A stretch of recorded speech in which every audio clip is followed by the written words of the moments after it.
Just as I'm about to take a break from following UFO disclosure, things get more interesting, and it is such a potentially historical development going on little by little that we're kind of watching potentially the biggest story in human history unfolding bit by bit here.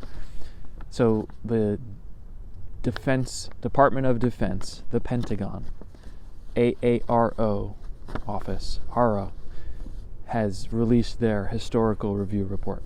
And what I've found most interesting is their stance that they've taken, some of the details of what's in it, but most importantly, the response that it's gotten from important individuals in this space. So remember, if you're not familiar, AARO is the office in the Pentagon, in the Department of Defense, which is in the executive branch of the government, separate from Congress. And they are the ones who have been tasked with officially investigating UAP, UFO, and the whistleblower claims that have come to light in the last year. So the report came out, it's 60-something pages. There's going to be a second volume of it released that are potentially or allegedly supposed to go into the details of the 30 whistleblowers who testified to AARO. But in this version, which I haven't read myself, but I've been listening to some people who have read it. And basically the big headline is no evidence of aliens, no evidence of UFOs. And what's a positive sign to me is the pushback that has come from important people such as Ryan Graves. Ryan Graves is the Air Force pilot who testified in the July 2023 UAP hearing in Congress. He's also been very forthright in speaking about it, and he's been collecting just scores and scores and scores of pilots who are seeing these things as he reports it on a daily basis. They're just seeing these UAP, UFOs flying everywhere. So it's good to see him. He did a short interview with News Nation, and he said he was very disappointed, saying it's misleading, saying it's not the right approach, saying that they're not being transparent about the reality of it. So it's good that people like Ryan Graves are speaking out about that. Lou Elizondo as well has made some public statements and calling it for what it most definitely probably is, just a cover-up, deceit. I guess they've done something where it's technically not lies, but I want to get into that in a second.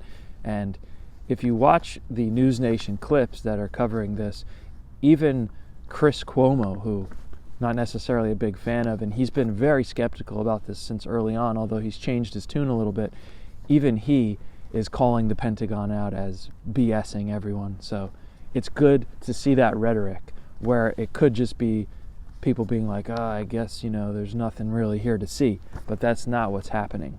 And even Ryan Graves is saying, we're not stupid. The people aren't stupid. We're gonna keep pushing and getting to this. So that's a good sign.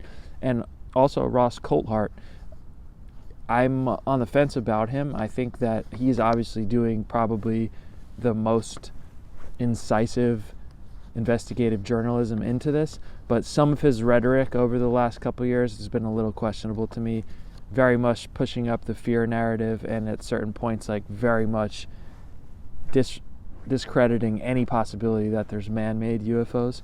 So he may just not be read into that aspect, or I don't know.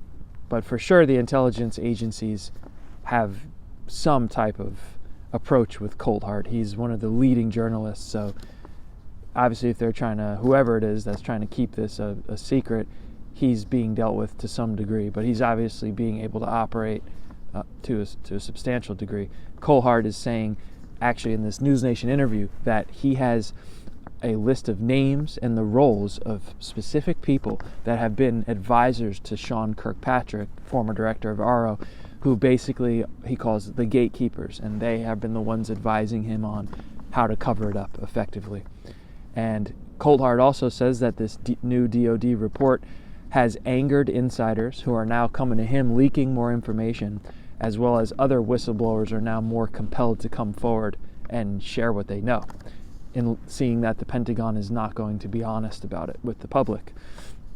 And I think this strong pushback's a good sign. And even Cole Hart, I'll give him credit. He went up a couple notches in my book. He even says point blank, he says, no offense to your Department of Defense, but the Pentagon is a joke.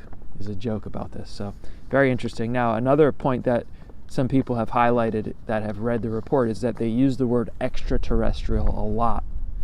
And I think that's a very good insight. Because why? Why are they saying there's no evidence of extraterrestrial? And even Kirkpatrick, if you go back to last year's hearing, before the grusch hearing, the AARO hearing, that was his quote, was there's no confirmable or there's no verifiable evidence of extraterrestrial technology or beings. So clearly, if they're going to come out and deny there's anything to this, they have to be very careful with their language, because in future investigations, if this all gets brought out, they're going to be, facing severe consequences for lying. So why are they denying extraterrestrial? Could it be because all the evidence that they've gotten is of beings who are already here?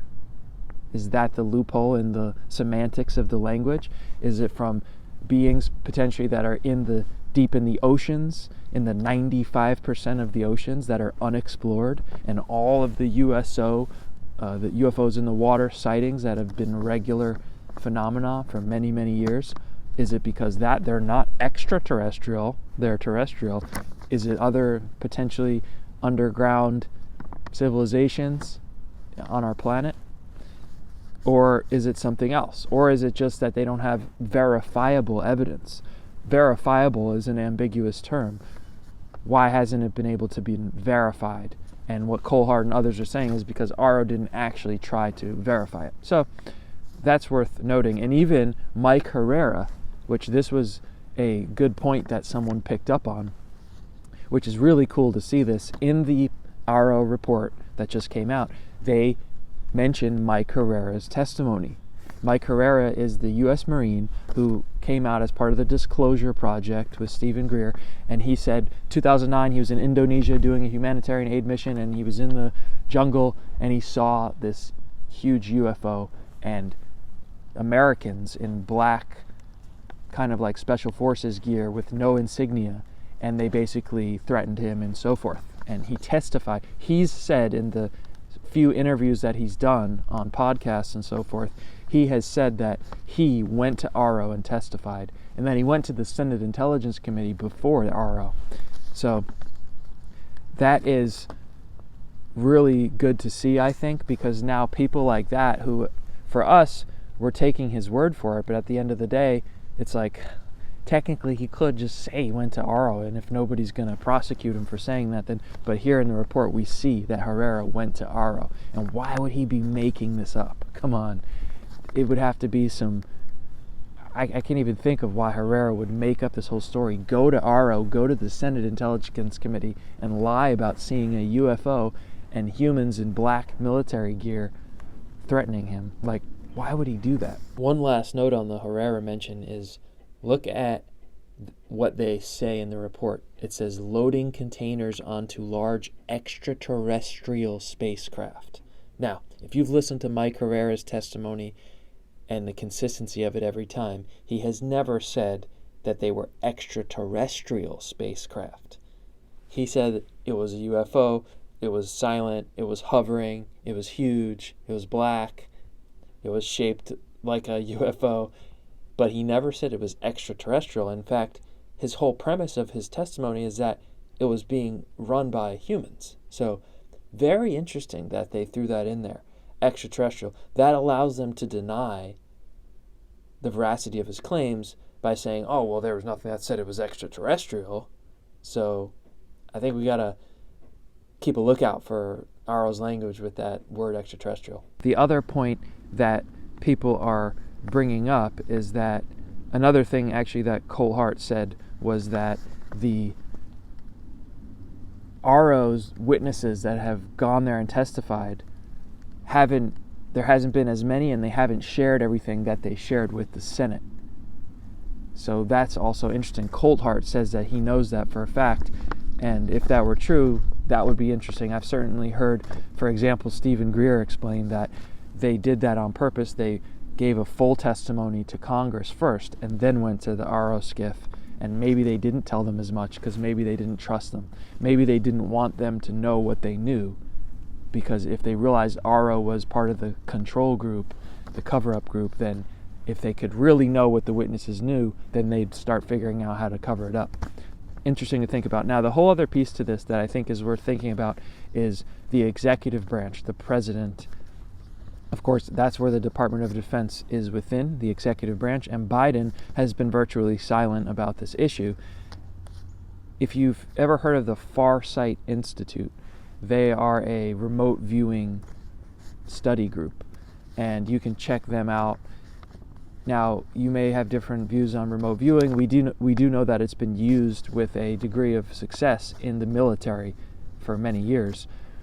They do a lot of these remote viewing projects, and they remote viewed Biden, and they remote viewed his views and where he is at in the whole UFO UAP issue. And what I found interesting from their findings was that they basically found that he can't talk about it, and almost like he is in the pocket of this control group.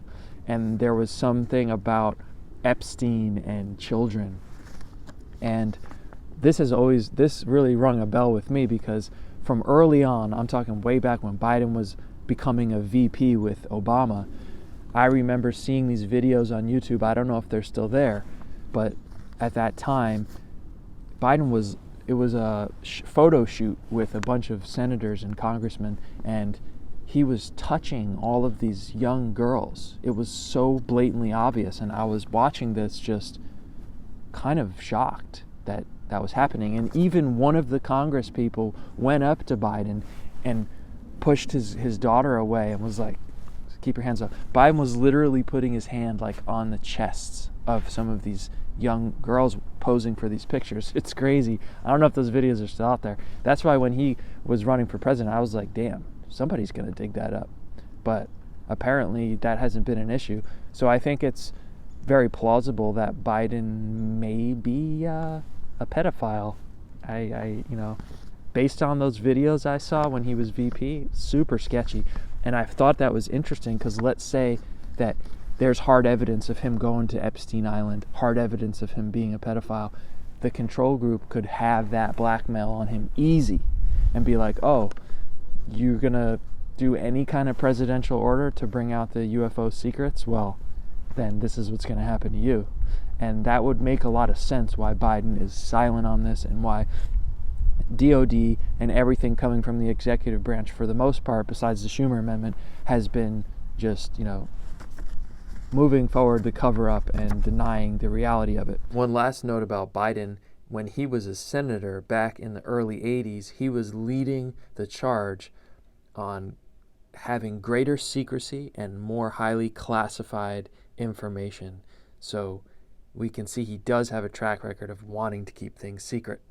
I think it's safe to conclude that with the Biden presidency, we are not going to get a push towards disclosure on the UFO UAP subject. On a final note here, and a very interesting development, probably to me, maybe the most interesting of all of this, and this comes from the Disclosure Tonight channel, and their source is Matt Laszlo from Ask a Poll.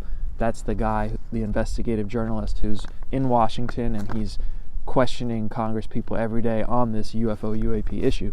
Now, he came with some, it hasn't been totally confirmed yet, but this is the word, is that David Grusch, that the UAP caucus, as it's been called, that's Burchett, Luna, Moskowitz, Burleson, that group, they are potentially on the cusp of getting David Grusch to join them in an official capacity as an intelligence aide. And this would be huge, because then Grusch could get in there, direct their investigation, advise them on their investigation. And who's in Grusch's corner? Chuck McCullough, who was the former and the nation's first Inspector General of Intelligence, the group that's supposed to be independent, unbiased, and oversee all of the intelligence operations, CIA, FBI, all of it.